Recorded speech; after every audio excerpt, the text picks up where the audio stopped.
Major League Baseball has an elbow problem. In just the last week, we've had some of the biggest names get lost for the season due to elbow injury. Spencer Strider of the Braves, Shane Bieber of the Guardians, Yuri Perez of the Marlins, even Framil Valdez was pulled from his most recent start due to elbow inflammation. So what is going on? Why is this happening? And is there anything that we can do about it? Well, let's go ahead and talk about it. Hello, Internet. My name is Darren. It is great to see you. It is good to be seen. And this is the DNA Sports Recap.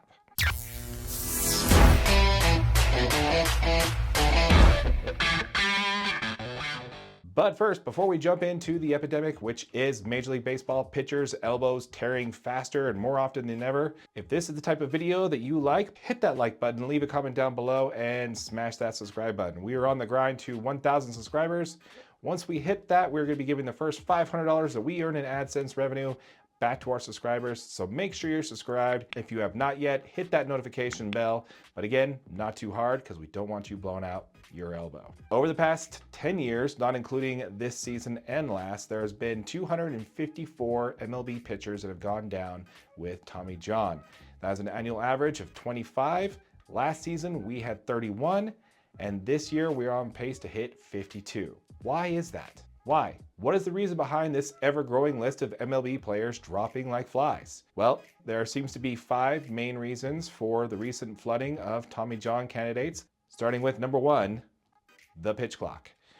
Some MLB pitchers have stated that the pitch clock is not allowing players enough recovery time between pitches, which may be contributing to injuries. Over the weekend, Tony Clark, the Assistant Executive Director of Major League Baseball's Players Association, said, and I quote, "Despite unanimous player opposition and significant concerns regarding health and safety, the commissioner's office reduced the length of the pitch clock last December, just one season removed from imposing the most significant rule change in decades. Since then, our concerns about the health impact of reduced recovery time has only intensified. The league's unwillingness thus far to acknowledge or study the effects of these profound changes is an unprecedented threat to our game and its most valuable asset, the players." MLB fired back on this, saying analysis by Johns Hopkins University has shown no correlation between the pitch clock and injury risk. It is important to make note that MLB has not made this analysis by Johns Hopkins available for peer review.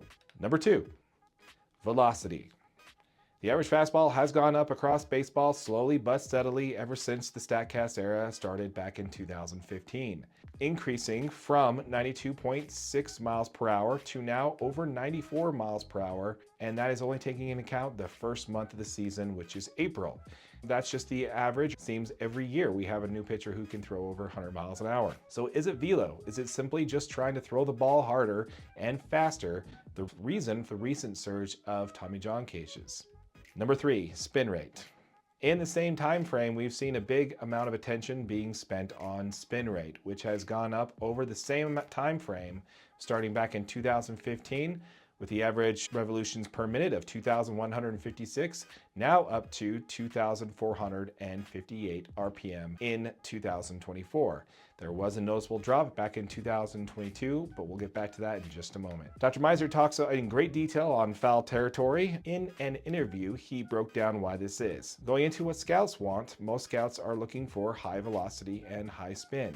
If that's what you're looking for, then why would they train for anything else? If the 2 main things that scouts are looking for when addressing young talent is velo and spin rates, you can't really blame the pitchers, the trainers, or anybody else for focusing on velocity and spin rates to get their players noticed. Number 4, specialization at an early age. Once your little leaguer is showing any promise on the mound and seems able to throw harder and more accurately than any other little crotch goblins, parents tend to focus on that. Hiring pitching coaches and going to special pitching camps, you're seeing these kids start at as young of age as 10 years old.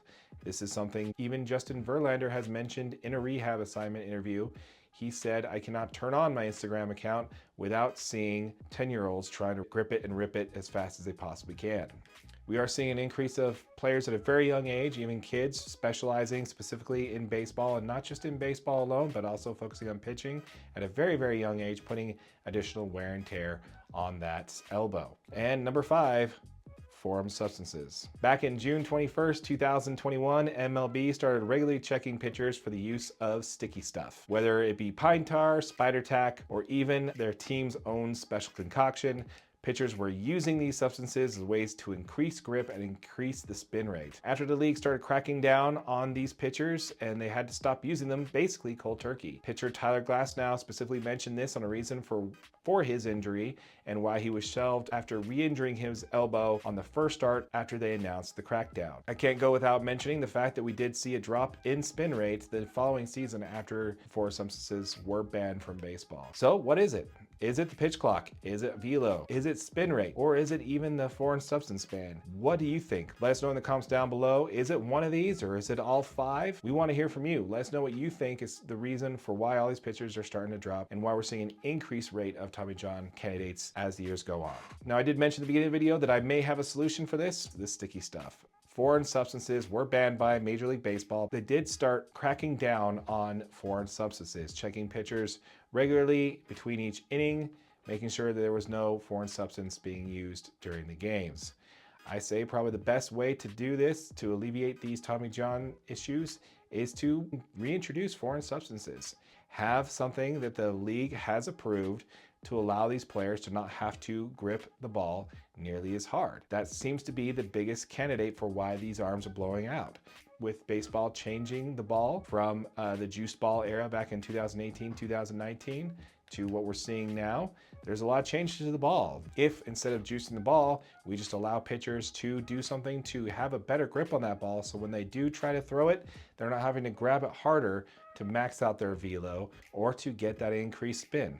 Seems to be the common denominator here is how hard you grip the ball puts more strain on that elbow versus less. So if the league were to reintroduce some type of league approved foreign substance the pitchers can put on their fingers and can put on the ball, which would ease that grip, we may see some of these Tommy John cases start to go down. Is it a perfect solution?